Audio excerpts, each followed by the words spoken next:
संजू सैमसन भारतीय क्रिकेट का वो नाम है जिसने इंटरनेशनल क्रिकेट करियर की शुरुआत 2015 में की थी। लगभग एक दशक तक नजरअंदाज किए जाने के बावजूद सैमसन ने कभी भी हार नहीं मानी। T20 में बैक टू बैक सेंचुरीज मारने वाले फर्स्ट इंडियन प्लेयर बनने से लेकर रणजी के यंगेस्ट केरला कैप्टन बनने तक संजू का सफर कभी भी आसान नहीं रहा। बचपन में प्रोडिजी कहे जाने वाले इस प्लेयर को आखिर इतना इंतजार क्यों करना पड़ा? अब सडनली वो निखर के कैसे आ रहे हैं? क्या उन्होंने अपना गेम बदल दिया? ये जानने से पहले जरा हम उनकी अर्ली लाइफ और करियर पर एक नजर डालते हैं। संजू का पूरा नाम संजू विश्वनाथ सैमसन है और उनका जन्म 11 नवंबर 1994 को केरला के एक छोटे से गांव में हुआ था। उनकी मां का नाम लिगी सैमसन और पिता का नाम विश्वनाथ सैमसन है। संजू के पिताजी एक पुलिस ऑफिसर थे और इसीलिए उनका बचपन मोस्टली नॉर्थ दिल्ली में स्थित जीटीबी नगर की पुलिस कॉलोनी में ही गुजरा। एज अ रिजल्ट बचपन से ही संजू को क्रिकेट के प्रति काफी लगाव था। इसी रुचि को देखते हुए उनके पिता ने उन्हें हमेशा सपोर्ट किया, यहाँ तक कि अपनी नौकरी भी छोड़ दी। शालीमार के डीएवी स्कूल में संजू कोच यशपाल के अंडर ट्रेन किया करते थे, लेकिन जब ध्रुव ट्रॉफी के लिए संजू का सिलेक्शन दिल्ली की अंडर 13 टीम में नहीं हुआ तो उनके पिता ने दिल्ली पुलिस से वॉलंटरी रिटायरमेंट ले लिया। ट्रायल एक दो बार अटेम्प्ट किया तो हुआ नहीं, तो फिर पापा तो बोलते थे कि तुम अपना तो जगह ही केरला है, वहां से खेलेंगे। अपने बेटे के सपने को पूरा करने के लिए वो वापस केरला लौट आए, जहां दिल्ली की अंडर 13 टीम में वो अपनी जगह बनाने में असफल थे। वहीं 2007 में संजू को केरला की अंडर 13 टीम में सेलेक्ट किया गया। अपने पहले इंटरस्टेट टूर्नामेंट में न सिर्फ उन्होंने केरला की टीम की कप्तानी की, बल्कि पहले ही मैच में सेंचुरी मारकर सबका ध्यान अपनी तरफ खींच लिया। इस सीरीज में 973 रन बनाने की वजह से उन्हें प्लेयर ऑफ द टूर्नामेंट के अवार्ड से भी नवाजा गया। 5 मैचेस में 4 सेंचुरीज मारने की वजह से अगले ही साल संजू को विजय मर्चेंट ट्रॉफी खेलने वाली केरला टीम में शामिल किया गया, जहां गोवा के अगेंस्ट 138 गेंदों में डबल सेंचुरी और टूर्नामेंट का सेकंड हाईएस्ट रन स्कोरर बनके उन्होंने खूब सुर्खियां बटोरी। इसके बाद केरला टीम में संजू एक जाना माना नाम बन चुके थे। उन्होंने केरला के अंडर 16 और अंडर 19 टीम्स में कैप्टेंसी और अपने परफॉर्मेंस के बदौलत हमेशा सबको इंप्रेस किया था। विजय मर्चेंट ट्रॉफी में आई डबल सेंचुरी की वजह से 2009-10 की रणजी ट्रॉफी में भी उन्होंने अपने लिए जगह बनाई। 14 साल की उम्र में केरला को रणजी ट्रॉफी में रिप्रेजेंट करने वाले संजू आज भी सबसे यंगेस्ट क्रिकेटर हैं। इसी के चलते बचपन से ही लोग उन्हें प्रोडिजी बुलाने लगे थे, लेकिन शायद इसी प्रेशर की वजह से उनकी लाइफ में कई हाईज और लोज आए हैं। जैसे उनका रणजी टीम में सिलेक्शन 2009 में ही हो गया था, लेकिन अपना पहला रणजी मैच उन्होंने 2011 में विदर्भा के साथ खेला। 2012 में संजू का इंडिया की अंडर 19 टीम में सिलेक्शन हुआ और वो मलेशिया में एशिया कप खेलने गए, पर इस टूर पर उनका परफॉर्मेंस कुछ खास नहीं रहा और इसी वजह से उन्हें 2012 की under 19 cricket world cup team में सिलेक्ट नहीं किया गया। इसी साल आईपीएल में संजू को केकेआर ने अपनी टीम में शामिल तो किया, लेकिन बिना कोई मैच खिलाए अगले साल ही रिलीज भी कर दिया।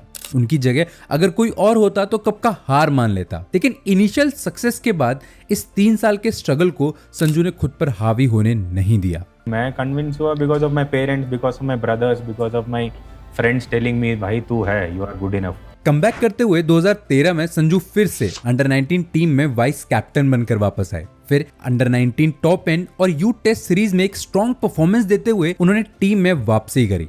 इतना ही नहीं, 2013 के अंडर 19 एशिया कप के फाइनल में पाकिस्तान के अगेंस्ट एक शानदार सेंचुरी मारकर संजू ने इंडिया को कप जितवाने में एक अहम भूमिका निभाई। 2014 में बीसीसीआई ने उनकी लीडरशिप को रिकॉग्नाइज करते हुए उन्हें 2014 अंडर 19 वर्ल्ड कप में वाइस कैप्टन भी बनाया। इसी भरोसे पर खड़े उतरते हुए उस टूर्नामेंट में संजू इंडिया के हाईएस्ट रन स्कोरर है। सिर्फ यूथ क्रिकेट ही नहीं, 2012 में डोमेस्टिक क्रिकेट में डेब्यूट करने वाले संजू ने धीरे धीरे अपने आप को एक रिलायबल रन स्कोरर और मैच विनर के रूप में स्टैब्लिश कर दिया था। अब चाहे वो 2012 के विजय हजारे ट्रॉफी में केरला को सेमीफाइनल्स तक पहुंचाना हो या 2013 के रणजी सीजन में केरला का हाईएस्ट रन स्कोरर बनना हो, संजू ने अपनी कंसिस्टेंट परफॉर्मेंस से सबको खूब इंप्रेस किया। सो मच सो 2013 में राजस्थान रॉयल्स ने संजू को ट्रायल्स के लिए बुलाया। आईपीएल में डेब्यू करते हुए संजू ने अपना पहला मैच पंजाब के अगेंस्ट खेला। अपने सेकंड मैच में संजू ने 41 बॉल्स में 63 रन बनाए और आईपीएल में हाफ सेंचुरी स्कोर करने वाले उस वक्त के सबसे यंग प्लेयर भी बन गए। 10 इनिंग में 206 रन और 6 स्टंपिंग के बदौलत संजू को 2013 आईपीएल के बेस्ट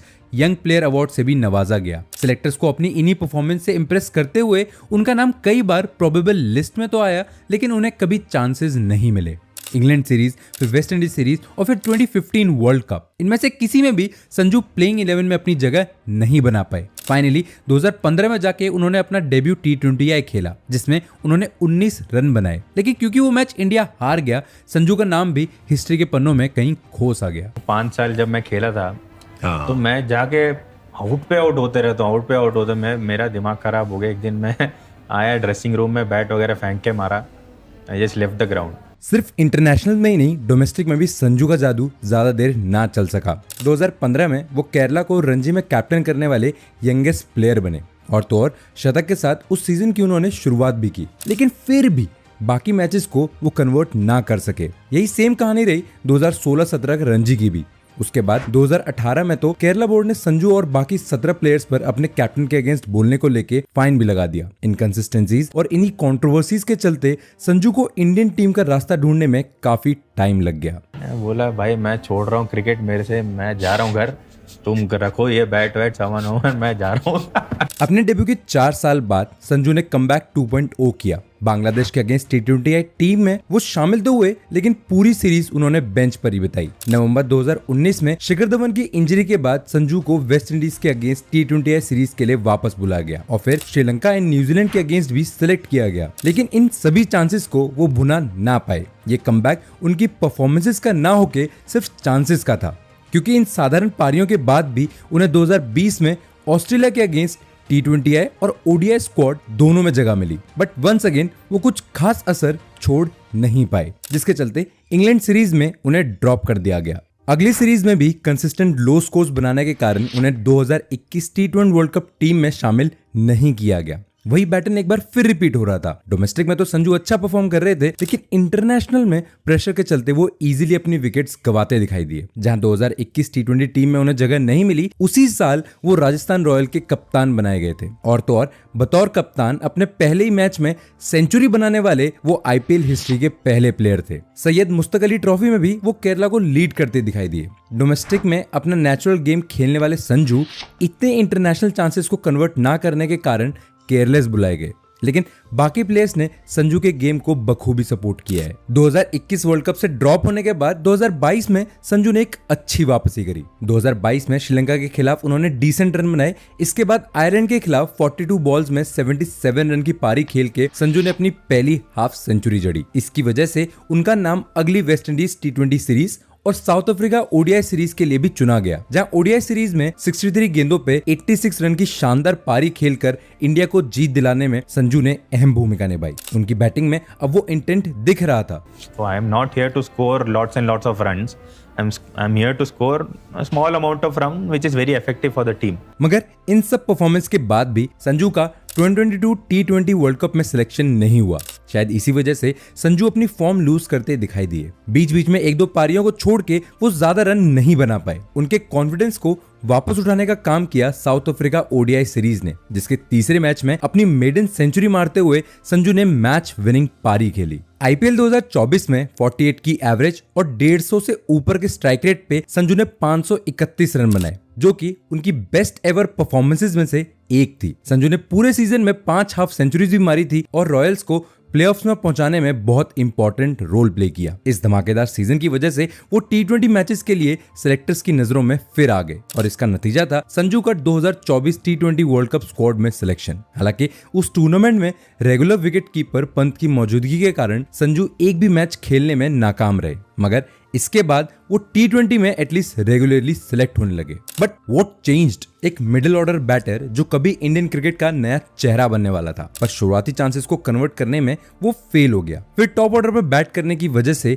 वो इंडियन टीम का कोर प्लेयर बन गया। यहाँ मैं संजू की जगह 2013 के रोहित शर्मा की बात कर रहा हूँ। ये वही वक्त था जब चैंपियंस ट्रॉफी के पहले रोहित को ओपनिंग करने के लिए कहा गया था। उन्होंने कुछ T20 और ODI मैचेस में पहले भी ओपन किया था, लेकिन 2013 का वो पुश उनके लिए सेकंड चांस बन के सामने आया और धीरे धीरे वो इंडिया के अक्रॉस फॉर्मेट्स परमानेंट ओपनर बन गए। अब फॉर्मेट तो डिफरेंट है, लेकिन ये बात 2024 में संजू सैमसन भी कह सकते हैं। संजू ने 2015 के डेब्यू के बाद 30 T20 इनिंग्स में टॉप 7 की हर पोजीशन पे बैटिंग करी है। चाहे वो चांसेस को कन्वर्ट ना कर पाए हो, लेकिन एक फिक्स बैटिंग पोजीशन ना होने की वजह से उनके लिए चीजें आसान नहीं हुई। ये सब चेंज हुआ बांग्लादेश के अगेंस्ट T20I सीरीज के पहले, जब जायसवाल और गिल को रेस्ट दिया गया, जिसके कारणवश संजू को ओपन करने का चांस मिला। ये उनके करियर को रिवाइव करने का मौका था, ठीक वैसे ही जैसे 2013 में रोहित ने किया था। वैसे तो सैमसन के लिए ओपनिंग एक नया पोजीशन नहीं था, लेकिन काफी टाइम से वो T20 में इस रोल में नहीं खेले थे।